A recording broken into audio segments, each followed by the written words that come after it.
Live. I'll cut it out if I hear it. That's all right. We're not gonna blackmail you. Yeah, that's something that I've thought a lot about is who you take advice from. So you have the artistic side, and you can take artistic advice from anybody that you align with artistically. But on the business side, like who you're taking advice from, the life they live has to align with the life that you want to live. If you're taking advice, if you're in my situation, okay, I'm married, I have 4 kids, I like to sleep in my own bed at night. If I'm taking business advice from people that are doing destination weddings all the time and they're going all these different places or whatever, I'm going to build a business that I'm going to hate, and it's not going to serve me, and it's going to make me miserable. It's going to make my family miserable. If I'm following business advice from people whose work is artistically what I want to do, but they're terrible business people, I'm going to end up broke and miserable. So figure out what your long-term goals are, like what do you want photography and your business to bring you long-term, and then you got to work backwards to that. And if you don't do that, you're going to find that you've built this entire machine that pisses you off and you're miserable constantly. What an intro. Is that our small talk? That was very good, actually. That was the best small talk segment that we've ever had.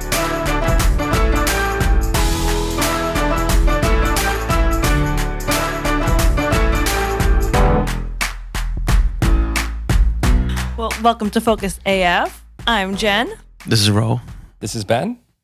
I'm Karis.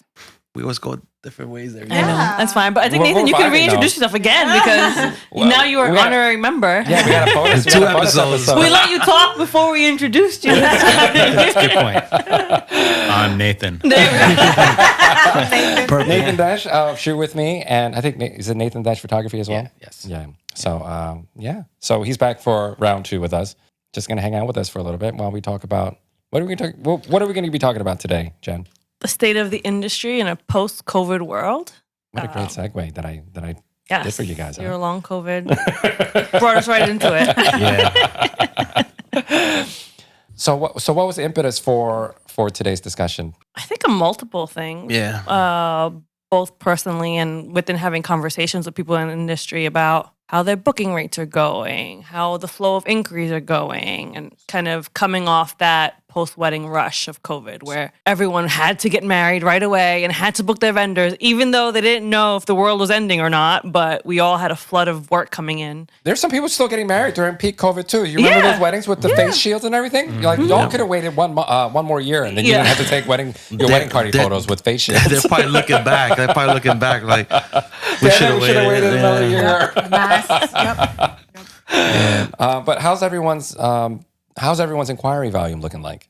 Inquiries it's too been bad. Because it's 2 parts, right? It's your inquiry volume and then your booking conversion rate, right? So let's talk about like inquiry volume first. How's that looking compared to pre-COVID? I feel like we're still maintaining the usual numbers. The rate of inquiries is good. It's still the same. Nothing crazy. And to be transparent, last year we had gotten so many inquiries still for 2023, and we turned away a lot for multiple reasons. Mostly we didn't want to work that weekend. We had done 50 weddings a year for 2-3 years during COVID, and we were like, we're not doing this again. So we turned down a lot for 23. So revenue-wise, it's a little bit slower this year because we turned away a lot, and now we're realizing that people for 24 are kind of taking their time, I guess. They're booking closer to their day? Closer to their day. 6-9 months. Yeah. 6 to 9 months. Huh? That's what we've been seeing, and that's what a friend of ours had told us that he's seeing as well. 6 to 12 months. Yeah. So the beginning of the year is always like the booking rush, it was great for us, but in having conversations with other people, it was very slow for them. Yeah. So for us, we're on par for 24. Inquiries are still going well. Not a big deal. It's just kind of the conversion rate has dropped down a little bit. So in talking with everyone else, same kind of situation and issue. People that are actually in the same price bracket as us, right? There might be people who are charging less and booking and they're fine. But we're in that middle ground right now where I think people are starting to tighten up their wallets. So that's where we're at. But the venues are more expensive too. Yes. Because they raise their rates. So that might be dipping into their budget, the client's budget, taking money away from us, The nerve. But I would say that our inquiry rate was pretty steady up until about, I want to say 3 months ago. We're in June. Yeah, about 3 months ago. Because through March, from January to March, Yeah. we booked over 20 some weddings. Yeah, same here. Yeah, Yeah. we went on a hot streak. Yeah. But now the inquiry volume has gone down just a little bit. So now we're getting about maybe one every day, one every other day, something like that. I don't think it's an illusion or anything like that. It is noticeable. I also feel the quality of the leads are like starting to diminish a little bit too. Like we're getting a lot of anniversary leads. We never used to get stuff like that. A lot of proposals. All right, I'll stop referring them over. Here. Yeah. It's probably Anytime you. we see one come from Bell now, we're like, not good. Delete. No. delete. Yeah, but it seems like there's, like I said, the inquiries are still there, and even the couples that are scheduling consultations, I would say about like half of the ones that we didn't book were not a good fit anyway. Mm-hmm. But there seem to be now, because we're doing Zoom consultations, it's an easy access for them to meet with photographers or other vendors, opposed to when they were coming into an office and making an effort to get to know you. And now it's a lot more convenient. They could just stay at home, schedule 5 meetings, 5 different photographers. Maybe 3 of them they weren't even really considering, but they'll just It's easy to get that appointment. Shopping So around. I feel like we're also seeing that as well, and that's affecting our conversion rates Do as you well. think that there's more competition though? The market's a little more saturated after COVID? Because now you have all these photographers who now have a little bit more, a couple of seasons under their belt, you know? Why? Because all your lead shooters, they were all booked out with their primary clients, right? And then these clients who were kind of left out in the cold, They got had the to, opportunity. They had to shoot more. These second shooters had to shoot a little bit more, so they got a couple of seasons under their belt. So now they're lead shooters themselves, and then you got all these third shooters and assistants who are now coming into the market, and they have a couple of seasons under their belt as well. How's the volume looking for you? Volume so it's kind of twofold. When I started working on Shoot With Me, I stopped focusing on growing my photography brand. Stopped maintaining venue relationships like I was prior. A lot of the venues that I was on preferred vendors lists with, they had coordinators who moved on, and if you're not building those relationships with the new coordinators that come, you start getting as many inquiries. So Shoot With Me is the primary reason why my inquiries are down. I mean, it's You spend less attention with I spend significantly less attention because my weeks are filled with other things, and I'm not actively trying to grow my photography brand. That being said, my inquiries are significantly down, and it's easy just to kick it to that and say, "Oh, it's not me focusing on my photography business anymore." But it's also because of other things other photographers are experiencing, just with the way the industry is and whatever. My conversion rate is actually higher now than it was at any point. But I think it's because the couples that are actually coming are way more intentional. It's not they're not just getting a referral from a venue and they're like, "Oh, check out Nathan."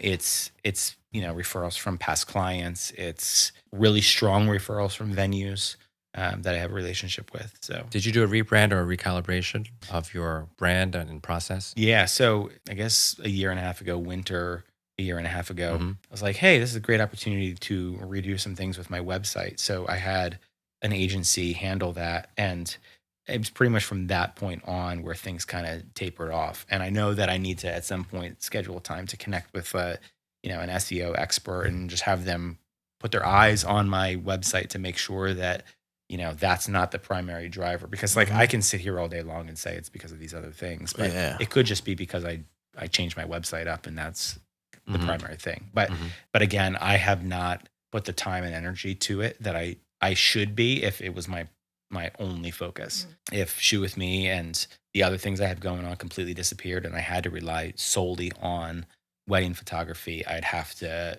analyze things and figure that out like ASAP to get things back on track. How about Carousel? Carousel killing the game. Yeah, she's I an anomaly. I feel the same about Nathan, where when I do get an inquiry, I don't have like crazy inquiries. But when I do get inquiries and couples come inquire with me, they know they're gonna book. So She has a very high closing rate. We're like they're like 100%. They come in knowing that they're gonna book me. So like I don't even do Zoom. I think I'm the only one that doesn't do Zoom meetings. Like I don't like looking at people in the face when I talk.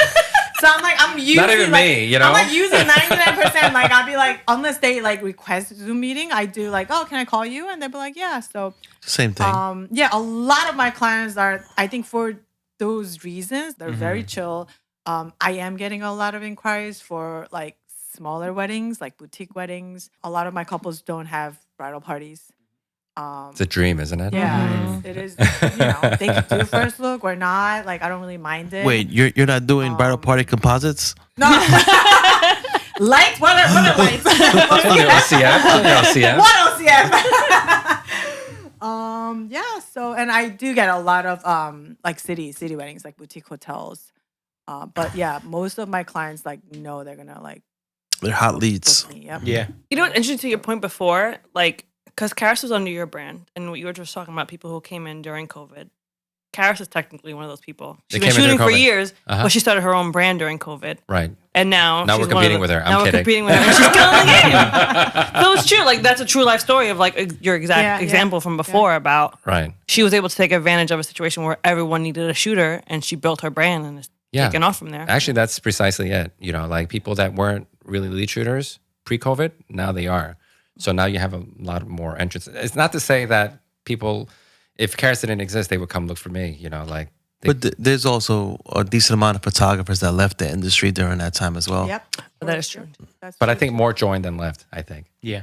True. Yeah. But I think those people, I think it's all different market too. Yeah, Karis's market is different from all of ours. I can't. I'm not going to convert her clients. They're not coming looking for me. You know. They don't want Ben Lau. Yeah. And when I do convert Ben's clients, yeah, The problems. We know the feeling. Hey, Best clients gonna be listening to this. my clients aren't so bad. So in your communication with other photographers, everyone's kind of expressing the same What? thing as far as like their booking rates and conversions and things right now. Everyone's we- sharing with us that their inquiry volume is low, Yep, and they're not very low. converting They as much. said, inquiries, very And they low. have a lot of reasons why they blame it. I think the number one reason why people say that everything's low is because of recession. I don't really buy that one. I don't think, because people are still spending money. That's the thing. You know what I mean? People are still getting married, especially in the state of New Jersey and New York. Weddings are not going to be cheap. You know. So Yeah. you can't say that, because the thing is, I'm mentoring people who are at a lower price point as well, and they're not seeing a lot of inquiries either. So it's not necessarily recession. But You know? it could also be just the influx of engagements and new couples planning their wedding. 'Cause there was a lot of people that got stuck together during the pandemic, and that kind of gave them like, oh, you know what? I could live with this person because we were stuck for months together. And there was a whole boom of engaged couples for like a year. Yep. I feel like that's coming down to like the normal numbers again. I think we shot all the COVID couples. A lot of people who met during COVID. Yep. they Yeah, married. Yep. a lot Sure of they know. I can't got tell you married how real many fast. how many couples we met that were like, yeah, we just started dating, Yes. and then we were quarantined together. I heard that like so many times through the last 2 years. Yeah. Yep. People are always gonna like blame external things. They don't Yeah. want to. They don't want to look in their business and say, "Hey, you know, That's true. there's things that I need to do different to change." The industry, like we've all been doing this for a while, right?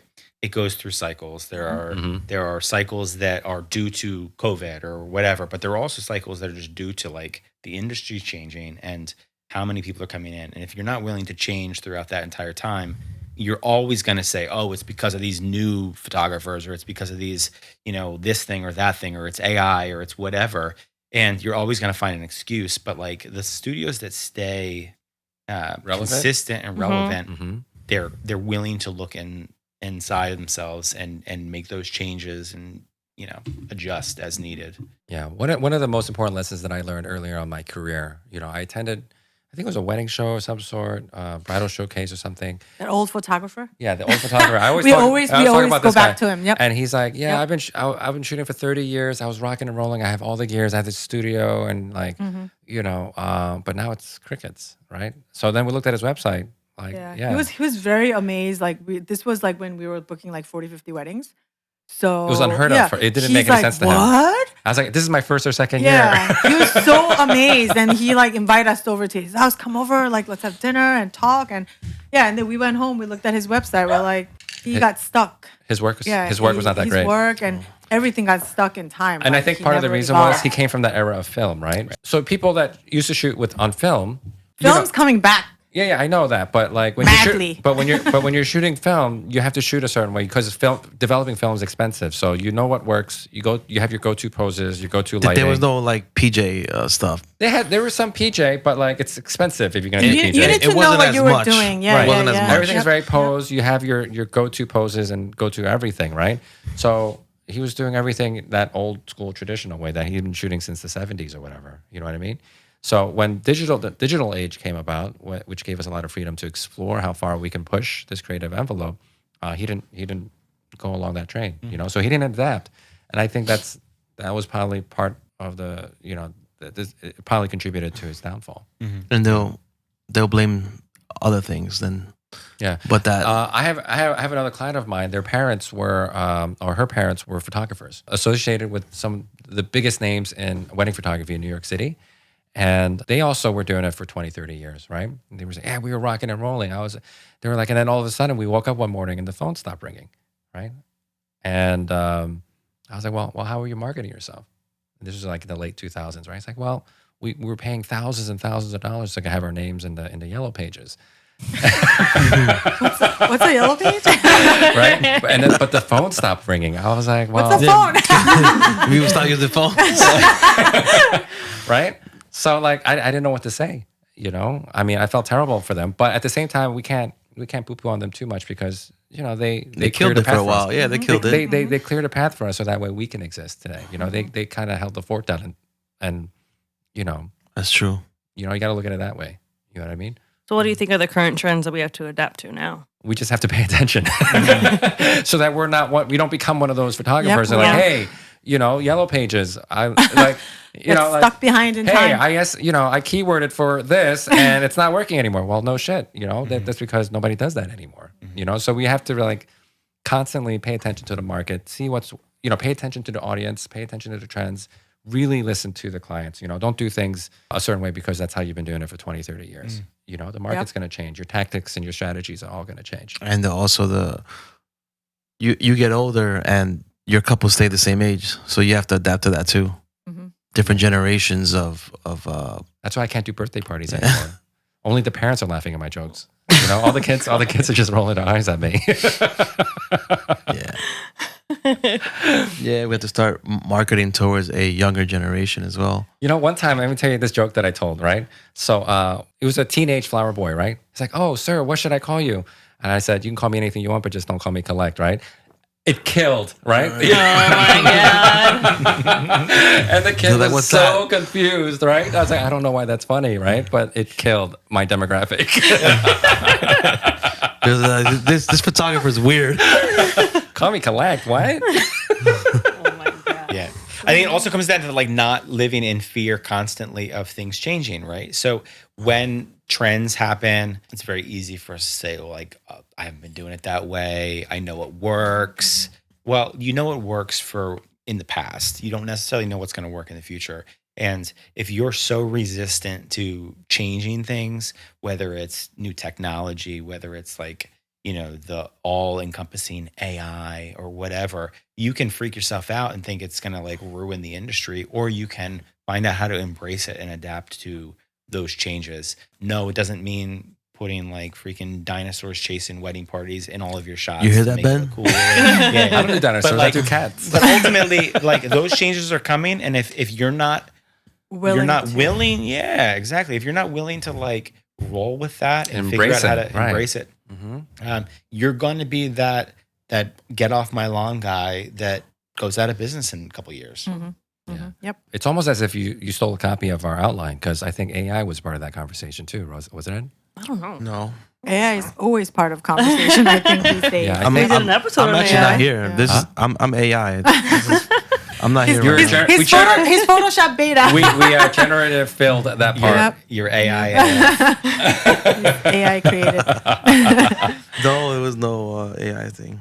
Yeah. But No, I think we all got used to a couple of years of abundance of like so much work, and then it kind of went back to pre-2020. I think you could say. So I And we're think, just, I believe we so. don't know. We're just like forgot. should we be I feel like. scared? And then Yeah. I it's like remember we quiet. were starving for like a year and a half, and then poof, I was like, Yeah, remember when I told you guys? nonstop. Remember when I told you I was like, guys, I'm done at 35, and I ended up with like almost 50 weddings that year. Yeah. I was like, I don't know where this came from. It just happened. Because everyone was inquiring and Everyone was looking. basically throwing money at Yeah. you Yeah, like it was this, a very like, Take it, take it, take it. very good 2 years. Yeah. That will probably never happen again, which is a Yeah. good thing I and a don't want bad it to thing. happen. But It was just too much. It's too much work. It's Yeah. getting like blasted But I in the think face. because we're comparing it to like 2 years years of starving. before this, Mhm. like now it's like, oh my gosh, should we be worried? Like, why is it so quiet? Like, what's going Mm-hmm. on? And it also led to a lot of people having record income, like their best year, and now you're going back to like Yeah. a regular year, and you're like, oh my god, like Yeah. my business is going under right now because We I'm have not no making. Yeah. So it's just you have to readjust. I feel like I think it's too early right now to panic. Too early to Yeah. panic. You're like, man, I shouldn't have sold that above ground pool. I should have kept that sucker. I should have never did anything to the yard. I'll be in a better place. Yeah, for those of you guys who don't know, they upgrade the Molinas. They upgraded their pool during COVID. It was a very good year for it them. was a very good 2 years. And we adjusted to the lifestyle. And Trying to go back is hard. Yeah. And then this year we had like some stuff that we had to get done as well that are costing more than what we expected. And it's we're not in that place yet where we need to where I need to go out and second shoot all the time. Get a third job. Yeah. But we are starting to cut back on traveling at least to just kind of see. just pump the brakes a little bit. Yeah. Yeah. Just pump the Yeah, brakes on your spending a and little just bit. let it coast and see where it takes us. Yeah. So that's why we're after this episode, we're instead of going to our usual place, we're gonna go eat some like Vietnamese street food. It's a little bit. Hole in a wall place. Stack is a little expensive. And I think the only thing you can compare it to is like because of that global event that we had where it was a freak thing where everyone was just like booking like crazy. And now we're coming off of that and seeing where things lie. But Yeah, if you remember, there was weddings where like typically there's like a 10-15% fall off of like guests that are not going to show up. We shot weddings where every single guest showed up to like right after everything opened up. So everyone was like dying to go out and party and to host an event. And 3 years later, people are just like the dust is starting to settle. And I guess everyone's feels a little worried now because they're like, oh my God, last 2 years were insane. Yeah, I haven't seen too many masks at weddings these days. It's just a handful here and there. No masks. Even at hospitals, no one's wearing masks. Oh yeah. Yeah, like We saw it a doctors, lot when we were nurses. traveling. A lot of people would be On the airplane. Massive. Yeah. not even just on the airplane, but like in Europe, Randomly. different cities and stuff. yeah. Yeah, I mean, listen, you have COVID, and then you have like stuff with recession, just the economy in general, that's completely unrelated to COVID that affects things as well. If people are expecting a major recession, they might be a little bit more, relaxed on their wedding planning. Yeah, but I mean, back to what you said earlier. I think a lot of people they blame a lot of external factors for the reasons why they're not as busy as they want to be. So before we start blaming all these other things, just find out opportunities within your own business, what you can do to improve. Whether it's your branding, your messaging, any of your processes. And I think that's true during COVID years and non-COVID years. Like, you should always constantly be reevaluating. Take an inventory of what you're doing, making sure that you're staying current with the trends and all that kind of stuff. What else do you want to talk about? That was it. Anybody else have any other thoughts? Another potential cause, the real estate market. What's one thing that couples usually do after they get married? Buy a house. Buy a house. The housing market is so expensive right now. Interest rates are through the roof. So now couples have to save more money, spend more money to get less. So maybe they are cutting back on, splurging on the wedding day. That could be another possible, My neighbor's house finally sold. Did we talk about that? Yeah. Yeah. What did It was it on the house for, did it it's on the sell for market 2 asking? years. Huh? Did it sell for that? 660. That's pretty good. Yeah. 660. Oh, so Online. they raised the price, huh? Yeah, it was when they put it on the market, it was for 840, right? Almost And it was like 2 years ago. $180,000 It was less. 2 years ago. Because right? the house next to it sold. For 700. Yeah, like 700. yeah, seven Almost something, 800. Right? Yep. It's like, well, my house is prettier than that one, so I'm going to sell it for I saw that 800. episode. Dude, you have so much stuff going on in your house that they need to get fixed. Anyway, we got a new neighbor now. I haven't met him yet. So funny. So Karis was waving at someone who was driving by, and the neighbor thought that she was waving at the this new neighbor and stuff. So the new neighbor just started waving really happily I back was at like, Karis. oh, hi. We'll have to go over there and say hi sometime. I don't think it should be anything we should be worried about. Right? Not yet. It's just back to normal. I think Is this is the normal. This is the norm. That's the normal. Yeah. There is a little bit of inflation. There, if there is a recession, I think, right? But I don't think it's necessarily negatively impacting our bookings necessarily. I don't think that's the reason why. But I think wedding industry is, people will spend money on your wedding. That's like one thing. So I think we are in an industry where it's like pretty recession proof. So or recession resistant. Yeah. And depending on what market you serve, some markets might be more prone to. They may do smaller weddings, and but they'll still pay for you to be there. Vendors, they will pay for it. So what's today's hot topic, Ro? It's about tipping your wedding vendors. So someone in a group posted. It was that's what I It's posted. your wife. Yeah. I was like, wait a second. I was like, Jen posted No, that. I didn't post a question, So but I sent it to you guys. Do you I forgot want about that. Yeah. take it over? So this was the post from someone that will not be named. So my fiance and I are struggling with the concept of tipping the vendors, in quotations, at our wedding. I certainly don't want to sound like a jerk, but the venue includes gratuities in the price. The band, they are their own entity. Who and why tip them. The florist, she owns her business and is the person doing the setup. The photographer, she owns her own business and is doing the shoot. The officiant, religious with a steep price, he is on his own. He gets all the money. Am I being unreasonable by saying no to tipping? Thoughts? I never expect a tip. They're always appreciated, but they're always appreciated. They're never expected.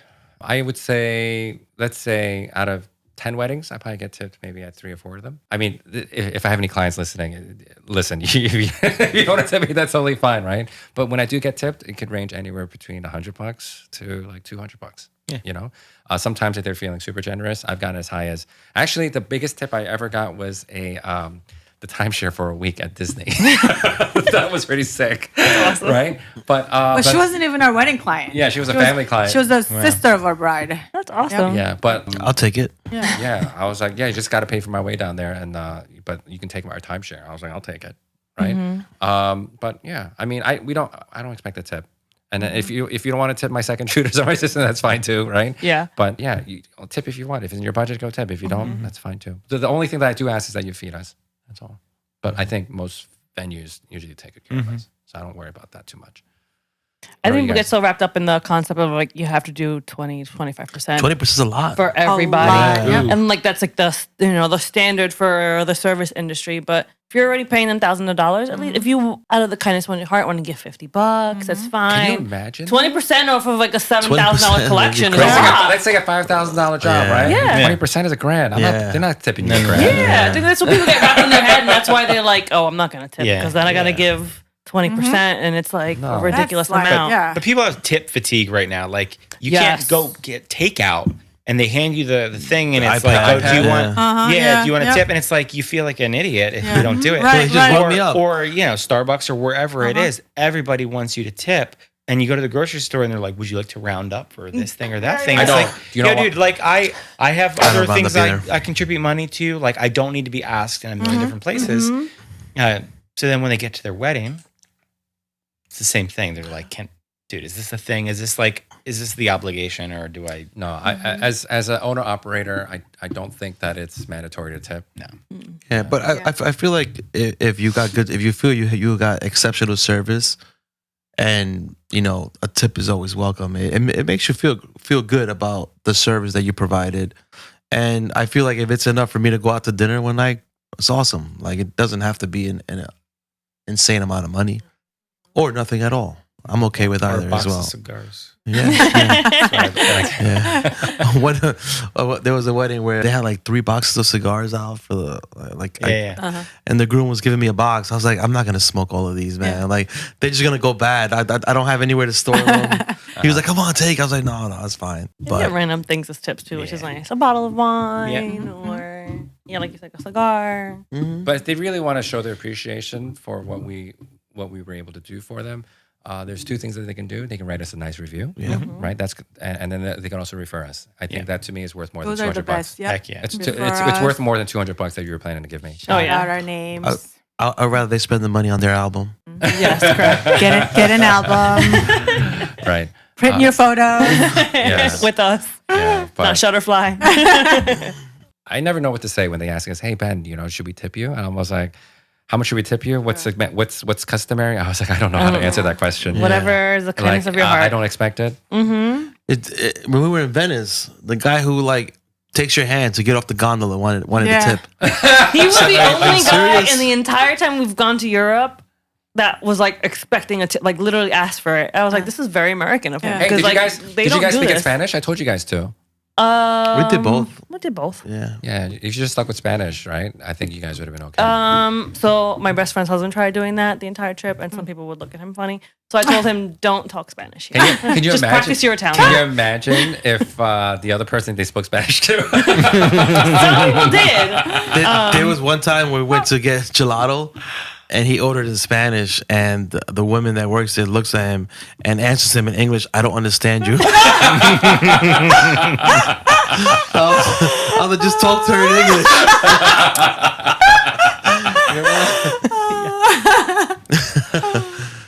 Karis and I, did we get harassed? Did we get harassed in Italy or any time we travel to Europe? The one thing I noticed, the tour guys didn't expect a dime. They did for not or tip. did? They did not. They would leave before you even get a chance to like give them money. Really? Yeah. When we went to Stockholm, Yeah, they expected a tip. she wanted a tip. yeah, she wanted a tip. She legit And it was said, it was and she, electronic, had, too. she even had a card machine. Like, Yeah, that's the way it was in London. But when we were in France, same thing. When you get the bill at the end of the night, there's nowhere to even put a tip unless you have cash on you. We went through the Yeah. entire trip without having to touch a piece of physical money. We just used our card everywhere. yeah. And Yeah, we're in good Stockholm is all cashless. Yeah. Yeah. We're very American. We always leave a tip out there. What's that? We get that guilt trip when we're No, I overseas. don't. We're like, well, we gotta leave a tip. I try to leave a couple euros of like, but I try not to go overboard. Yeah, they don't expect 20% there for sure. We went to this great restaurant in Iceland, and what they do with their tips is they pool it, and then at the end of the year, they go on like a group The whole team trip. The whole That's cute. restaurant. Yeah. The whole restaurant, all the If you staff trust will the go. owners, you trust Save the it. owners to do the right thing. Yeah, they pool it all together and That's cute. take a I'm true. sure they count it each night and like record it. So what's the verdict? Like, what should we tell this bride? I say 20% is excessive. Yeah. I mean, If you it'll want be, to. Yeah. It'll be crazy if you They're get 20%. not going to say no to it, Yeah. right? But I think $100, right? I think 100, 200 Yeah, is very, 100, it's very 200 nice. is, I think. Yeah. That's very nice. And if above your vendors, at least definitely take care of the wait staff. Because honestly, we don't know what the venue is doing behind the scenes or not, if they are really taking care of them. So if they're serving you, take care of them the there. wait staff is on hourly or like But wedding, even rate. if you leave a But they don't get the gratuity that they charge you for, right? no, the They- gratuity is for the For maitre them, d. I think, Yeah, yep. the maitre d. so you don't even Usually- know. I don't think wait staff even gets no, to it. It's, they it's don't. venue. Oh, wow. I didn't know that. It's probably Most venue. Make sure you venues. get Yeah, something else. yeah. The gratuity is for the For the maitre probably d. management, like bridal attendant, maybe. Yeah. Oh. And then bridal attendants sometimes get extra. Like the bride and grooms take care of them too. Yeah. Yeah, Tip the but- bartenders, please. Yeah. All right. bartender. Okay. So that was your That was our topic. hot topic. All right. This is my sales and marketing. Okay. This segment is brought to you by Shoot With Me. All right. Thank you. So I didn't actually get to cover this last night, right? This was one of the topics I was going to cover. All right. So we have a videographer, wedding videographer, wants to know whether or not it's in good taste to pass on that credit card fee to clients. You know, there's like a 3% merchant services fee or whatever it is. Anytime you process credit cards, right? And he's like, "What do you do?" You know, I was like, "Well, you know, I do what I do. You do whatever you want to do." I was like, "Well, what do you think?" And he's like, "Well, I feel like it might seem a little unprofessional if I were to pass on this 3% onto the clients, right? Because, you know, you look at all these other luxury brands out there, Louis Vuitton, even Expedia, Apple, you know, they don't charge it the 3%. You know what I mean? But on the other hand, we're small businesses. Our profit margins are really small. You know what I mean? We're not LV. Most restaurants are giving you a cash price now and a credit card fee price, whatever. Everywhere I go, I'm seeing it. Yeah. So anyway, so that's what he wants to know, and that's the sales and marketing thing. I don't know. You guys want me to answer it, mean, or you guys want to give me your input? You want You do what you do, and we'll tell you what we do. So you want to go first? I don't mind sharing what we do. So I'll share with you guys what I do, right? So I told James, listen, as far as what we do, we pass on that fee to our clients because our margins are pretty slim already as it is, and also just looking at our volume, I remember the moment that I decided that I was going to pass on this fee to the clients because, let's say out of $100,000, okay, out of 6 figures, that's very attainable for most photographers. I think most wedding photographers, right? 3% of that. 3% is $3,000. So you're shooting a whole wedding just for this stupid credit card fee. You know what I mean? Yeah. Why are you going to give the bank this free $3,000? Yep. You know what I mean? I don't want to give to the bank that free money. Because the thing is, 15 years ago, I asked for a business loan for not that much, okay? I went to like 50 banks in 30 days to ask for a business loan, and they all said no, right? So I don't want to give them any free money. Well, they're still getting it, whether you. I don't want to give them free money, okay? So anytime I have an opportunity not to give them money, I'm not giving them money, okay? So from a personal standpoint, that's why I try to steer our clients away from doing credit card transactions. But I understand that sometimes, and other photographers will probably chime in, other business owners will also chime in, that, when you give your clients the opportunity to charge it, they don't have to pay it right this second. They pay the interest on it or the minimum payment on it. They're more willing to spend more with you, right? So that could actually help you get the sale, okay? But just looking at how our business has been running for the last 13 plus years, it hasn't really affected our closing rate because we pass on that And then fee. I think it's fewer and fewer credit asking? card. Yeah, credit Well, card. that's because we tell them there's a fee. If we said that, hey, listen, there's no fee, you can pay by credit No, card, I I- bet you that there will be more credit card transactions. Yeah, but the fee's not even that much. Yeah. Like 3%? It's like Well, $70. Oh, the way we do it, we allow them to pay their retainer. No, we don't. Oh, not anymore. Sorry. Sorry, Let's my husband rewind. likes to always give false information for those listening. we did it for a while. But we had so Right. 1 year I think we had like $12,000 in bank fees and Yeah, credit we were card like, fees. I was like, fuck that. This Yeah, is ridiculous. I'm not There's paying You that know no what I again. can do way. with 12 grand? I don't care if you think I look like a cheap brand can for pay my doing it, taxes. but I am charging the percent because this is $12,000 that Why could have are been we in my swallowing pocket. it? Yep, Why am I yep, eating it? Yep. No. So we were like, all right, we'll just do the retainer because it's a lower cost. Mm-hmm. And I think we brought it down to like 7,000 or something. I was like, you know what? Never mind. Forget it. Getting rid of it completely. Zelle has changed everything. Mhm. People have no problem doing it. It is a slight inconvenience if they have like a limit where they can only send like 2,000 a day or something like that. But no one's complained. No Some one's banks had don't do no it. problem. TD doesn't do Zelle. Yeah, there's And some I've banks that have no limit. They write me a check. Capital One I'm doesn't sorry. either. There's some people that are like, I would never have my client sign a check. Who uses checks anymore? If they want to pay me, they will use a check. They'll find a way. we get checks in the mail all the They time. get checks in the mail all the time. Yeah. If they want you and they want your service, they'll pay you whatever way you Whatever- want to be paid. yeah, mhm. So I'm very passionate about it because I saw it on Facebook one time. There was a recent, not that recent, in Speakeasy about this, and there was a couple of people. There's just the cost of doing business. You should build it into your price because it looks sleazy when you're telling the client, but you could run your business however you want. That's the beauty of being an entrepreneur. That's And my I think argument, it's too. way more common now. Like we mentioned, you go to a restaurant and they charge you the fee. You go wherever that takes a credit card, they're like, well, just let you know it's going to be 2.9% or whatever the Yeah. percentage they want to charge you. So it's more common. So if everywhere else can do it, why can't I? Yeah. Mhm. Well, for a while in the state of New Jersey, you couldn't do this. It was illegal for you to charge the Right. 3%, Yep. right? I think it was 2016 or something like that. Yeah, They changed the they rules. changed it. Yep. But people still had a workaround to that, So you have your regular price. You can pay by credit card. You can pay whatever you want to pay. But if you pay by cash or credit or check, I can give you a small discount. So like that's how The gas 3%. stations. Yeah, it's basically 3%. So Yeah. so gas stations were doing this, saying, hey, this is my regular price, but if you pay me in cash, it's 3% off. They still do it. They still do it. Yeah. So like they're not telling you they're charging you a fee. They're just telling, hey, there's a discount if you. Yeah, because we're not eating that fee. We could pass that discount to you. Yeah. Yeah. And we've only had like 1 or 2 people still want to pay with a credit card and we're fine with the fee. Yeah. Because it's like $80, $100. They're like, hey, They it's rather worth it to points. them to like if they're using the points or whatever. Especially if they're that's like okay. late on their final payment or something. Yeah. Yeah. Like, oh yeah, I'm just gonna pay this way. Yeah. Yeah, it's fast. But there's also another risk when you have credit card payments and stuff. They can reverse the charges. We have some folks. They receive the product already. They receive the services already, and then they reverse the charges. What do you do, right? Yeah, there's also a limit on that Limit to what? of time. Like some credit cards will have like you can't come back a year later and do it. Of course. Some credit cards will allow you to, some don't. I think It it's like a has- 6 month, It has 6 to be month. reasonable why you want it. And they'll investigate it too. Yeah, course, you yeah. deliver the gallery, and then like, Yeah. it's like, Yeah. oh, I never They'll got the photos. investigate it. So like they will probably take the money back right away. But And then You'll And eventually then- get it back. hopefully, if all goes well, and you can prove that they're scamming Yeah, you. but Zelle, once they pay you, it's there. It's in there. Right, that's another reason too. It's a little bit more business friendly. Zelle is, Mhm. you know, but it also can open up the door for a lot of hijinks, a lot of bad players. Mhm. You know, Stay away from PayPal. Yeah. They Oh, yeah. always, they always side with the buyer. oh yeah. So yeah, if people are still like taking payments via What PayPal, about Stripe? I learned that years ago. Stripe is just a credit card processing. processor. So that's different. But Venmo and PayPal are going to operate very similarly. Well, we don't use Venmo, but we use. Okay, all right, good to know. Same like Cash App as well. All right, I'll have to take a look at Stripe. Maybe integrate that because right now we do credit card transactions through PayPal, but so far we haven't had too many issues. Yeah, I think Stripe their fee went up too. No, No.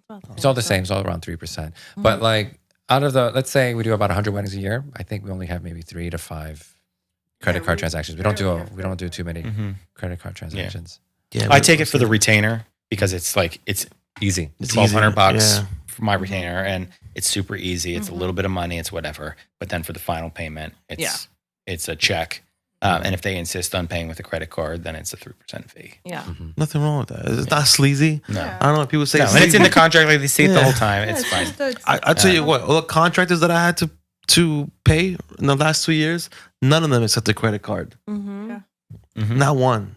It's all by Zelle, right? Yeah, it's all Zelle. check Check Zelle. Cash. or bank transfer. The only ways you could pay them. The only thing they took credit card was your deposit. Yeah. Mhm. So that's our answer, Mr. James. You do what works for you. You do what works for you, but we're telling you what we do. This you got 16 years in the business, 13 years in the business, and what are you guys, 12 in? I don't even 12, know. 13 in? You guys started around the same time we yeah. did. Yeah, about 12. Yeah, 12, 13 Yeah. years in. So these are the people over 30 plus years in the business, okay? We're This is charging, the we're way. passing the 3%. But maybe, are we the dinosaurs? Oh no. Actually, we're not because we were the ones taking credit card payments for a while. No, Which but is now modern. we're You guys might be the dinosaurs, right? That's a lot of money to be coughing up in fees. Yeah, 12 grand, Yeah. you know? That hurt. And You know how much the bigger of a argument, pool that you could have gotten? the argument of building it into the price, it's the same exact thing. Yeah. Then you're charging them one way or another. Yeah. So But they're saying that The like it perception. looks Sleazy. it looks better. You know, You're- well, it makes them feel sleazy, or it looks sleazy to the client. they say that it looks sleazy if you tell the client it's 3% more for it to use a credit card. Then just raise your prices by 3% and just say, hey, I accept credit cards. So that's what some of the people in the post were saying. Just raise it and build it in, and then you don't have to mention it. You say, yeah, you could pay with this. It's already Whatever. yeah, and then charge it. And what about It's the people same that- way as like if you shoot a wedding in a city, and then you invoice your client $60 for travel. parking after. That should be built into your price. Like you Right. shouldn't have to. Itemize it. Yeah. And like nickel and dime them. Mm-hmm. Yeah. But like I said, I see it both ways. Just do whatever you want. It's Yeah. your business. Yeah, right. Yeah. You remember that $16 sandwich I had to pay for? Right? I'll never forget it. You know? If you wanted me to cover your lunch, right? Just build it into your Just say price. I had a second shooter. I don't know if you heard this episode, right? I had a second shooter. It's like, I was like, it's a little slow right now. Go out for lunch. And she came back. She gave me the receipt. She wanted to be reimbursed for No, it. she actually mailed the receipt to us. Like later. reimburse us for reimburse- $16. I never like got it. $16 hamburger. Never work with her again. Yeah. So furious. We should write these stories on Shoot With Me. Yeah. And have a little How blog not entry. to get hired again. That's like As a just an second emotional shooter. intelligence thing. It's like, if the lead shooter tells you, hey, give me receipts for parking and tolls or whatever, that's one thing. Right. If you're like, hey, go take a break or whatever, Uh-huh. it's like, are they telling you to go get a sandwich, go get lunch, and then give me the receipt, or are they saying just go do this and whatever? I misunderstood. Yeah. I misunderstood the assignment. Yeah. I didn't get it. I feel like only in this type of industry you get away with stuff like that. Rolando, it's okay. I put the E next to our podcast. You can curse as much as you want. Senor Flores said it was okay. Yeah, He said we should curse more. Yeah, he said, it's fucking bullshit. Well, on that note. This is a pretty short episode today. I like these short ones. Yeah, it's Yes. good. Quick topics. Yes. It's perfect. So- Take it easy. Who's closing? Nathan should close. All right, guys. So anyway, that just wraps up another episode of the Focus They Have podcast. If you guys would like to check out some bloopers, behind the scenes, highlights, stuff like that, you guys can check us out on Instagram at focused.af. You can also check us out on our website at focus-af.com. Don't ask me why that is. That's just how we got the domains. and if you guys would like to meet all of us, plus Nathan in person, you can. Don't you dare put my address on here. You guys can meet us in person at the Focused AF Summit, taking place next January 11th at the Bellworks building. Hometown, New Jersey. You can catch us at Bellworks in Homedale, New Jersey, and where you can learn more about sales and marketing, how to take your business to the next level. Are you done? What? Yes, I've been done. All right, I'm so hot. Are you guys focused AF? I'm focused AF. Anyway, Yes, guys, bye. thank you so much for joining us, and we'll see you guys on the next one. My name is Ben. Karis. Jen. This is Ro. Adios. Focused AF is a fun, business-focused podcast for wedding creatives. Co-hosted by award-winning husband and wife wedding photography teams, Ben and Karis. And Jenn Ro, where we help fellow wedding creatives with their sales and marketing. With laid-back conversations and real talk with some of our most favorite people in the universe.